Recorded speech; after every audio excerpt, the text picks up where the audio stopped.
Eu acredito que a vida real tem muitos episódios que merecem ser transformados em livros. Esses livros merecem ser lidos. E essas leituras merecem ser compartilhadas. E é isso que eu faço hoje, neste vídeo, no qual eu falo sobre as minhas melhores leituras de não ficção de 2025. Olá, bem-vindos ao Inventário da Leitura. Eu sou a Gessiele Lordes e esse é o vídeo sobre o ranking das minhas melhores leituras de não ficção de 2025. Eu quero lembrá-los de que aqui no canal já temos um vídeo com o ranking das minhas melhores leituras de jornalismo literário. Jornalismo literário é um projeto que eu tenho aqui no canal, então ele tem um vídeo à parte. No vídeo de hoje não teremos nenhum título de jornalismo literário, porque, obviamente, não há necessidade de repetir as obras.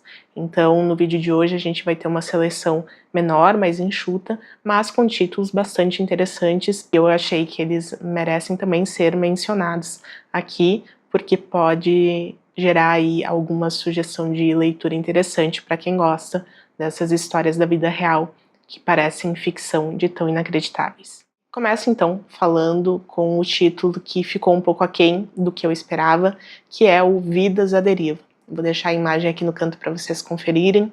Aqui a gente tem a história da Tammy Oldham, que foi uma das autoras, ela e uma outra escritora, que vocês podem conferir o nome aqui na capa. E a história dela é uma história com muito potencial para ser escrita, para ser transformada em filme. Inclusive, efetivamente, existe um filme baseado nessa história. Não assisti o filme, mas o livro ele tinha tudo para ser uma excelente leitura, porque ele envolve alguns aspectos que caracterizam histórias fabulosas, como a luta pela sobrevivência e o próprio romance. Então aqui a Tammy, nos anos 80, estava ela e o noivo levando um iate. Eles estavam fazendo uma travessia no Pacífico e eles foram atingidos por um furacão. Durante aqueles minutos em que o barco deles foi atingido, o namorado dela, o noivo dela, acaba sendo lançado ao mar. Ela desmaia e quando ela acorda, ela se percebe sozinha em um barco precário, sem suprimentos e com aquela dor de ter perdido o seu grande amor. Então é uma história que tem tudo para ser muito envolvente, ser bem contada. E eu acho que as autoras pecaram um pouco pelo excesso de uso de termos e jargões do trabalho náutico, da vida marinha. Então me afastou um pouco essa leitura, não foi como eu esperava. E em alguns momentos também acho que a autora ela foca muito nas descrições físicas, nos atributos da aparência do noivo dela. Eu acho que ficou um pouquinho demais, assim. Então não transmitiu a profundidade que eu acredito que realmente a relação deles tinha, na vida real. Então, por esses motivos, e eu também tenho um vídeo aqui no canal onde eu falo um pouquinho mais sobre esse livro, não foi a minha leitura de não ficção favorita, não figurou entre as melhores experiências que eu tive em 2025. O próximo livro aqui da minha lista foi um livro que eu gostei muito, porque ele vai contar a história de um dos meus escritores favoritos, que é O Outro Lado de Mim, um livro com memórias do Sidney Sheldon, escrito pelo próprio. E foi muito gostoso descobrir mais sobre a história desse escritor, ao qual eu devo a minha formação de leitora. Eu posso dizer isso porque foi com os livros do Sidney Sheldon que eu comecei a ler uma coisa atrás da outra e eu percebi que ler 20 páginas ou ler 500 páginas poderia me proporcionar uma experiência ainda incrível, que o tamanho do livro não é um motivo para a gente se afastar dele, ao contrário, que quanto mais envolvente a história, mais a gente quer ler. E na minha adolescência eu lia muita coisa dele, então eu fiquei muito entusiasmada em saber que tinha um livro biográfico, autobiográfico dele, e eu gostei muito de conhecer mais sobre a vida dele. Muito embora esse livro ele não aborde tanto o seu lado literato, Aqui a gente vai ter muito mais a atuação dele no cinema, porque foi o mercado que realmente projetou a carreira dele, e ele foi muito reconhecido enquanto roteirista, tanto para a TV quanto para o teatro. Então, ficou um pouquinho, assim, aquele gostinho de quero mais em relação aos livros, né, em relação às referências literárias, ao próprio ritual que ele tinha de produção de livros. Isso não teve tanto nesse livro, mas de qualquer forma foi bastante nostálgico poder ter um novo contato com esse autor, do qual eu sou uma grande fã. O próximo livro é um livro sobre o qual eu tinha certo preconceito, devo admitir, porque eu sempre via ele sendo referenciado em alguns conteúdos que iam mais para uma linha de autoajuda, aquele tipo de conteúdo que fica focando nas tuas potencialidades, superação, sabe? Nunca era num contexto que era atrativo para mim. Então, durante muito tempo eu ignorei esse título, achando que não fosse ser algo que seria interessante para mim, mas estava redondamente enganada, porque Amir Klink é também um excelente escritor. E eu estou falando de 100 Dias Entre Céu e Mar, o livro que ele escreveu contando a sua grande façanha, realizada nos anos 80, quando sozinho, em um pequeno barquinho a remo, ele atravessa o Atlântico. Foram 100 dias em um barquinho, passando por situações assim, limite, de contato com forças da natureza, com os próprios medos, e eu entendo porque as pessoas usam essa história nesse contexto de superação e nesse tipo de conteúdo, mas eu diria que se você também, assim como eu, ignorava esse livro achando que ia ser aquele tipo de escrita que fica bajulando o leitor e, enfim, apresentando jargões e tudo mais, saiba que não. Aqui o Amir Klink, ele foca exatamente na sua experiência e tudo que ele nos traz de inspirador é por meio do relato de tudo que ele viveu. Não existem aqui aquelas reflexões clichês que a gente está acostumado nesse tipo de livros. Então, é uma leitura muito surpreendente para mim, né? Foi uma leitura extremamente surpreendente. Mordi a língua, né? Porque tinha essa visão errada sobre a escrita dele. Inclusive, quero ler outras obras dele, quero ler também os livros da filha dele, porque ela também seguiu os passos do pai e se aventurando. E esse gênero de pessoas fazendo coisas que eu jamais faria é um gênero que me atrai cada vez mais, porque eu não preciso atravessar o oceano sozinha em um barquinho a remo. Alguém já fez isso e escreveu um livro magnífico sobre isso, então eu vou viver essa experiência por meio da leitura. O próximo livro foi um pitelzinho, foi uma leitura deliciosa e indispensável para todos os leitores que são fãs desse universo de livros que falam sobre livros, ou livros que falam sobre o desenvolvimento da literatura, né, de uma forma geral. Aqui a gente está falando de Shakespeare & Company, da Sylvia Beach. Aqui é a história real, né, naturalmente, dessa livraria que foi uma das mais importantes, se não a mais importante da história recente aí.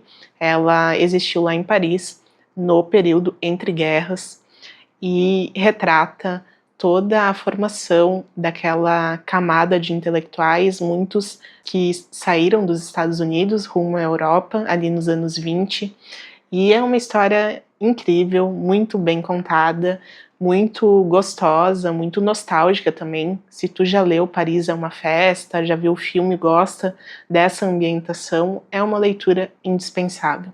A Sylvia Beach, contando aqui as memórias, ela tem um senso de humor, por vezes, muito bom. Ela também tem uma sensibilidade com as outras pessoas, por vezes, bastante acima da média, especialmente quando a gente fala no James Joyce. Porque assim, embora ele fosse o melhor amigo dela, essa leitura me deixou com uma raiva dele que vocês não têm noção. Porque o cara era muito sem respeito, assim, muito escorado, sabe? Ai, não sei. Eu li esse livro e quando eu concluí a leitura, eu fiquei com um rancinho do James Joyce. Mas por outro lado, eu fiquei com mais vontade de ler Ulisses, porque o que tem nessa obra, né, que gerou todo aquele rebuliço. E aqui nesse livro, a Silvia vai contar sobre a grande odisseia que foi publicar Ulisses. Ela foi a primeira editora desse título que é tão importante, né, para a literatura e que gerou tantas confusões na época do seu lançamento, né, passou por censura. Então ela vai relatar aqui todos os truques e todas as escapadelas que ela e todos os outros escritores envolvidos na distribuição de Ulisses precisavam empregar para fugir das autoridades, né, e conseguir entregar Ulisses aos leitores que estavam tão desejosos deste título. Então, Shakespeare & Company é uma leitura maravilhosa, recomendo muito, principalmente para ti que gosta de livros sobre livros. E agora a gente vai começar o top 3 deste vídeo. Em terceiro lugar, eu tenho um título do grande mestre da literatura investigativa, de não ficção brasileira, que é Ivan Santana, com seu Caixa Preta. Esse livro é fantástico para quem gosta de livro de não ficção que retrata grandes tragédias, né, grandes acontecimentos da história, nesse caso da história do Brasil. E aqui em Caixa Preta, como o nome sugere, o Ivan Santana vai reconstituir, e dá para usar esse verbo porque ele faz aqui uma investigação minuciosa, quase que minuto a minuto, de 3 grandes acidentes aéreos que marcaram a história da aviação nacional, que aconteceram ali entre os anos 70 e 80. E são casos sobre os quais a gente não escuta falar tanto, mas que marcaram muito, né, pelas particularidades desses acidentes. Então aqui são 3 casos. O primeiro deles vai falar sobre um avião que saiu do Brasil rumo a Paris, e por causa de uma bituca de cigarro ele tem um incêndio no avião, e isso gera uma série de situações. Não vou dar muitos detalhes aqui porque já tem um vídeo no canal, mas no fim esse avião ele precisa fazer um pouso forçado em uma plantação de repolhos lá na França. Também tem um outro caso de um avião que foi sequestrado aqui no Brasil. Eu não sabia disso, eu fiquei sabendo depois que eu li o livro, fui falar com outras pessoas e tal, que tem até um filme sobre, mas a gente teve um caso de um sequestro de avião por um brasileiro, né? Ele estava ali indignado com a situação econômica, eu tinha perdido o emprego e tal, e ele queria jogar um avião lá em Brasília. Então esse caso também revela como era a segurança na época, também mostra o despreparo das autoridades para lidar com esse tipo de situação. Tem um final assim bem desastroso, mas enfim, é uma leitura muito envolvente. E temos também o caso de um avião que se perde por causa de uma vírgula ali nas orientações, se eu não me engano é carta aérea, alguma coisa assim, tipo o documento que dá as rotas que os aviões precisam seguir. Por causa de uma vírgula, esse piloto interpretou da forma errada a direção que ele precisava fazer, ele acaba se perdendo, fica sem combustível e precisa também fazer um pouso forçado no meio da floresta amazônica. Então é um livro extremamente bem escrito. O Ivan Santana tem uma capacidade ímpar de reconstituir esses casos, de trazer toda a dramaticidade, e tu se sente assim angustiada durante toda a leitura, porque é como se você estivesse lá dentro do avião.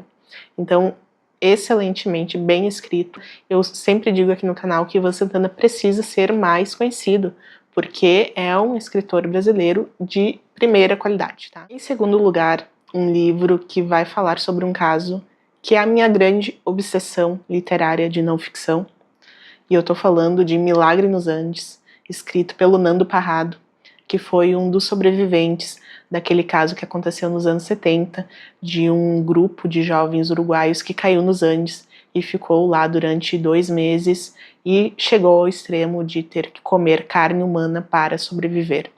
Eu já tenho aqui no canal um outro vídeo sobre o primeiro livro escrito sobre esse caso, e também tenho a resenha aqui sobre Milagre nos Andes. Então, Milagre nos Andes foi uma das minhas leituras de 2025, esteve aí entre os grandes livros que eu li, envolvendo ficção e não ficção, e eu coloco ele em segundo lugar apenas porque eu já tinha lido um outro livro sobre. O primeiro livro sobre esse caso, ele é bem abrangente, então aquele choque inicial com os detalhes do caso eu já tinha tido lá com a leitura de Os Sobreviventes, né, que é esse primeiro livro. Então, quando eu fui ler Milagre nos Andes, eu já estava mais preparada, embora a leitura tenha sido muito emocionante em alguns momentos, mais profunda, porque aqui a gente tem um relato em primeira pessoa de alguém que viveu na pele tudo aquilo e que sobreviveu para falar sobre isso. É um livro incrível, também é uma história que nos inspira a lutar, né, diante das adversidades da vida.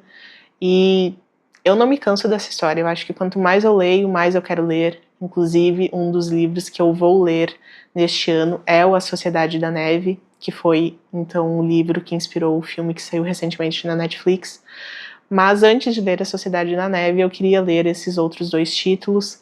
São leituras excelentes, é um caso extremamente pesado, os detalhes embrulham o estômago de muitas formas, mas para mim é o caso de não ficção mais potente que a gente tem, porque o que eles passaram, todas as circunstâncias que fizeram com que eles sobrevivessem foram muito específicas e, enfim, eu não me canso dessa história.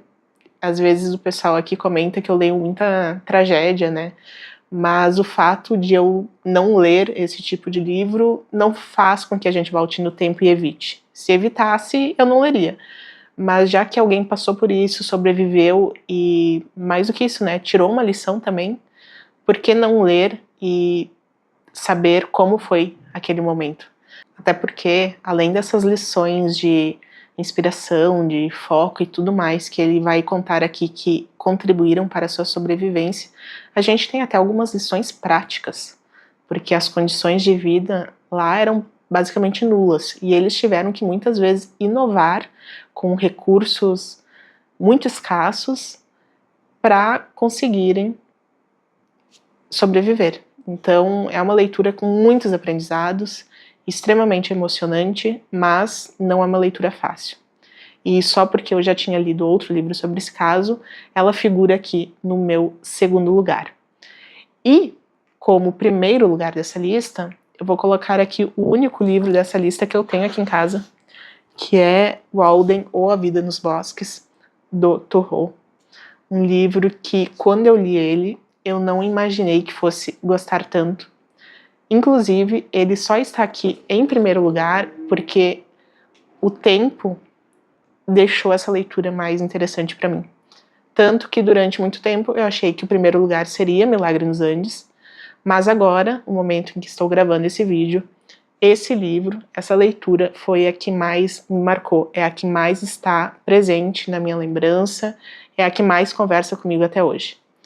E aqui a gente tem a história do Thoreau, então, que ali no começo da Revolução Industrial começou a refletir sobre as mudanças, as transformações da sociedade americana, e ele vai viver na beira de um lago, sozinho, em uma casa muito simples, com pouquíssimos móveis, e ele vai contar aqui nesse livro sobre essa experiência. Eu tenho um vídeo resenha desse livro aqui no canal também, e lá eu comento sobre como é difícil a gente definir o que é realmente realidade e o que é ficção aqui, porque esse livro ele foi inspirado nos diários do Thoreau, embora ele mesmo tenha escrito. Mas de qualquer forma, eu quis colocar esse aqui nesse livro de não ficção, porque eu ainda acho que ele não caberia em um ranking de livros de ficção.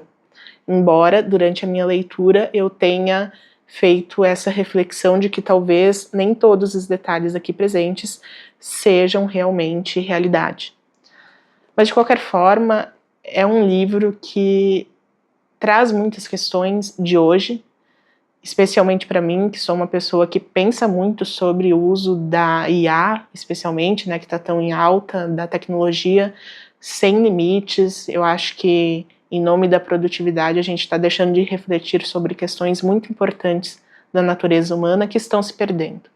Então essa leitura é uma leitura que até hoje ecoa muito em mim e eu recomendo para muitas pessoas com quem eu tenho esse tipo de conversa mais profunda e por isso está aqui no primeiro lugar do meu ranking de não ficção de 2025.